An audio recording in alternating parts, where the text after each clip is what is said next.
chasing bats at Congaree. As promised, I'm going to bring you out to the field today so you can see what one of my typical days look like. Normally, I'm primarily tasked with looking for roosting bats and tree cavities and tracking bats. That's what we're going to do today, and I'm going to show you exactly how that's done. But first, we have to plot our course. This is a map of Congaree National Park, and right now we are located right here. This is where my field house / office is. And last Friday night we were netting in this area here, not too far away from where I live. Made for an easy night. So we transmitted 2 bats, and on Monday we found one of them down here in this area, actually close to the trail.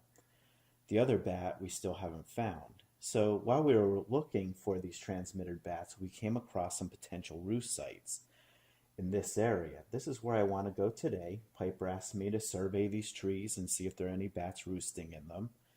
And while I'm doing that, I'm going to look for our other girl that we haven't found yet. So we're going to take what I call a kind of a highway, which is a trail, and we're going to zip down the elevated boardwalk and come across Weston Lake and take a look at those potential roost sites.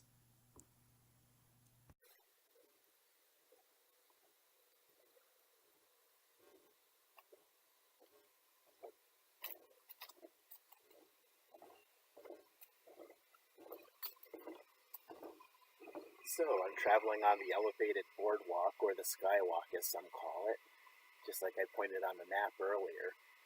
And this is our big ass antenna. This will give me a range of almost out to a kilometer.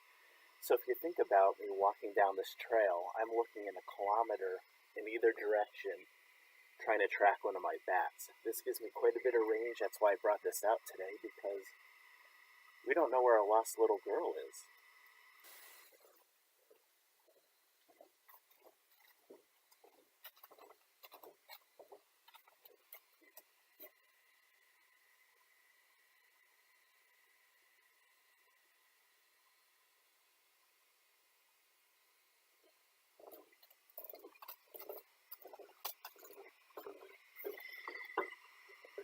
So we made it down to Weston Lake, and we'll be going on Weston Lake Loop pretty soon. So far this morning we put in over a mile of hiking so far, just a little bit of a warm-up. And before we head out onto the loop, let's take a look at that lake.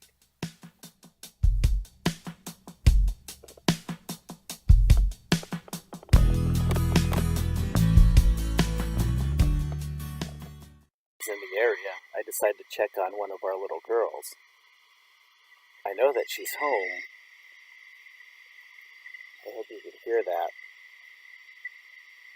The beeping on my radio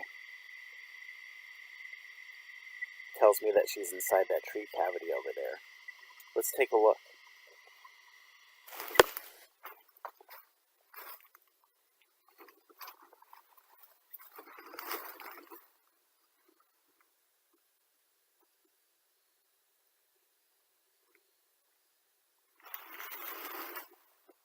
We got bats.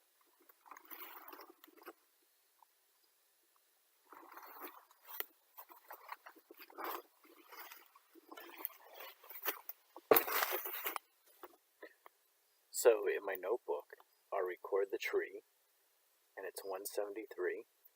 I only saw that one bat. The species is a southeastern myotis. The position, it's all the way at the top of the roost. And I would show you what this looks like, but it's very hard to see in there. Actually, the only way that I was able to see that she was in there is because I saw the line of her transmitter. She's really wedged up in there, and I wasn't able to see any other bats in there today. So let's move on to the next place.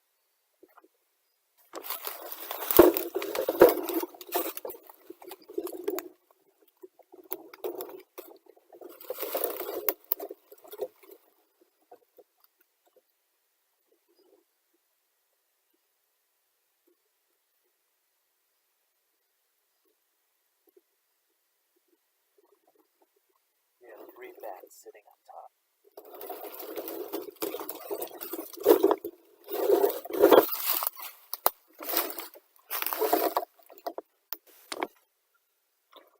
not the easiest thing to see, and I promise we'll get better pictures later, but there are at least three bats up there now. I'm going to get a closer look, but those gray blobs, those are bats up there in the top position of this cavity. So that means this is a brand new tree for us. Kira tagged to the tree with the lowest number I have available. When I catch it, I make sure that it's up high and away from the opening.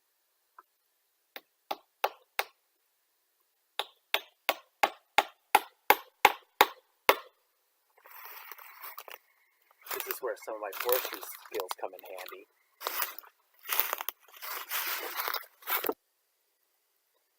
I record the tree's coordinates in my GPS with the tree's number 175.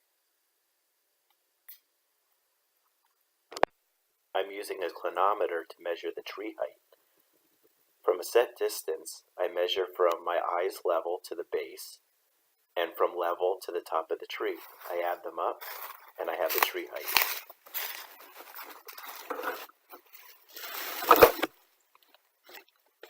Inside the tree, I'm recording the cavity height using a rangefinder.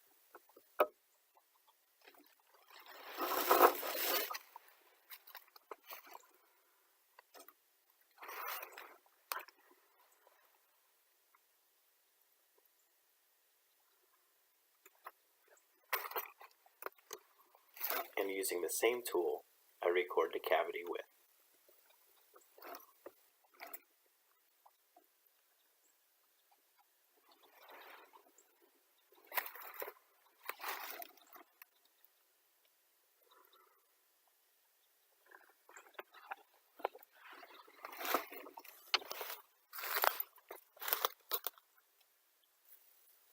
Here I'm recording the tree's DBH, or diameter at breast height. Since I'm short and not 6 feet tall, breast height is actually neck height on me.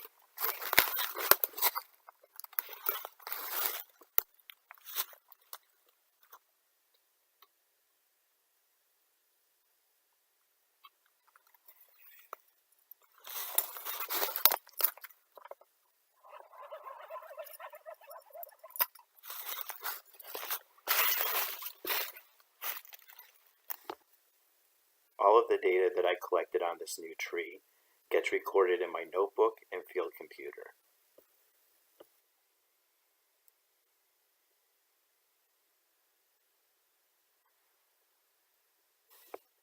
It's shortly past 12 and I decided to sit down and grab some lunch. Got my PB&J, some grapes, and Earl Grey, hot, of course. So, since we looked at that other tree and marked it, I've peered into some other cavities and nothing so far, but that's usual. What I'll do is I'll go from tree to tree, some of them that we've marked, some of them that are unmarked that aren't on our charts yet, and most of them will not contain bats. However, some of them will. The ones that are marked I'll record in the notebook, and the ones that we haven't been to yet, those ones I'll work up like I showed you before. And after lunch, I'm planning on heading to that place that I'm supposed to check. Obviously, I got a little sidetracked. It's not a bad thing. I found a new roost, so that's not too bad. But we'll go up there and we'll check it out. I hope to get some more video of some bats, hopefully closer to the opening on the tree cavity. So, catch you later.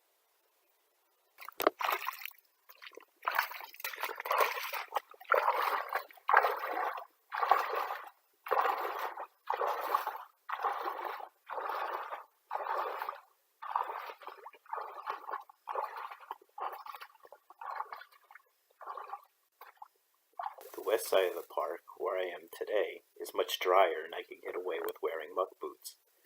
On the other side of the park, the eastern side, it's much wetter and the water is much deeper.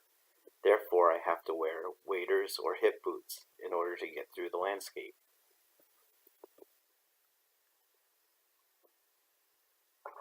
So bats here. Let's check out the next tree.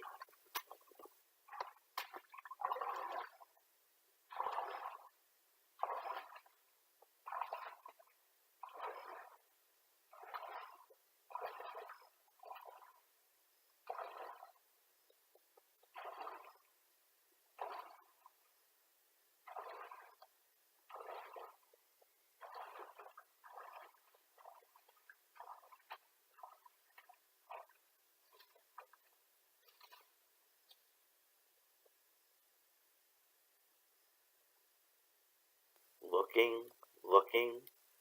Aha, there's something interesting in here.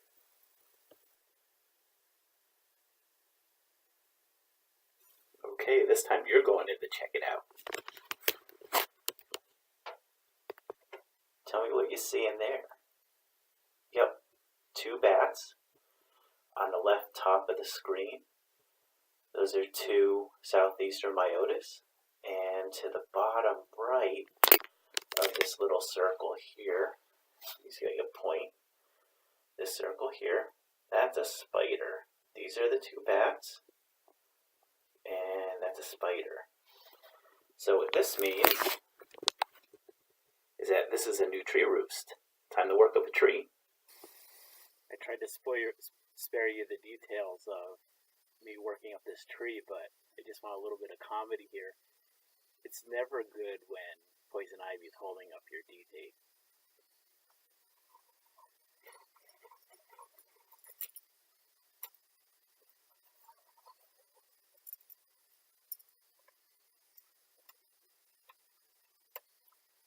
So far I haven't had a bad reaction to it, but there's always a first. So it's about 4 o'clock in the afternoon. The shadows are starting to get long. It's been a beautiful day. Actually, I'm logging my 4th tree now. That's a first for me. I've never found so many new trees. And here, I'll show you this brand new tree cavity here. So first, I'll show you. There's just a small one there. But when you go in, it's just gigantic. So I'll go ahead and put you inside. Without your tablet. And in here, you can see there's 1 bat all the way up the top there. So it is a roost. Interesting texture on the walls. Kind of knobby looking. But this tree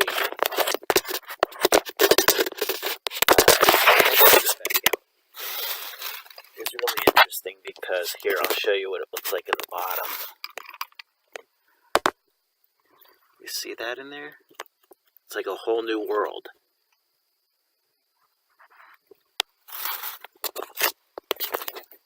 Pretty cool. So I'll be entering this data into my field computer and then hopefully hit a little bit more before I head back, before it gets dark. I just scared the hell out of some pig that was here. It wasn't the largest one I ever saw, but sure sounded heavy. Here, let me show you the wallows. So this is where I think he was rooting around. I remember when I was working up that tree just a few minutes ago, I heard some commotion over here. And the squirrels started doing their thing. And when I came up, there was definitely something in the bushes. And I think I walked up on a game trail. Yep, look at those piggy tracks in the mud. That's where they're hanging out. So I scared him. He hid behind a tree. And then he took off running. A little bit of a highlight and excitement for the day. Just enjoying the last few sips of tea before I head back to the field house. From now, I just have a little over a mile away to get back home. It's a nice stop at Weston Lake in the evening. I hear some fish jumping, the barred owl calling, squirrels running around before the night sets in, and nice little break before I head back. Just want to say thanks for joining me today. It was a pleasure taking the video, and I'm glad that you're out there with me to see what I do on a day-to-day basis. Sometimes it varies a little bit. Sometimes a little excitement comes along the way, like the pig that we saw. Actually, I wish I had video of that one. That's pretty interesting. But until next time.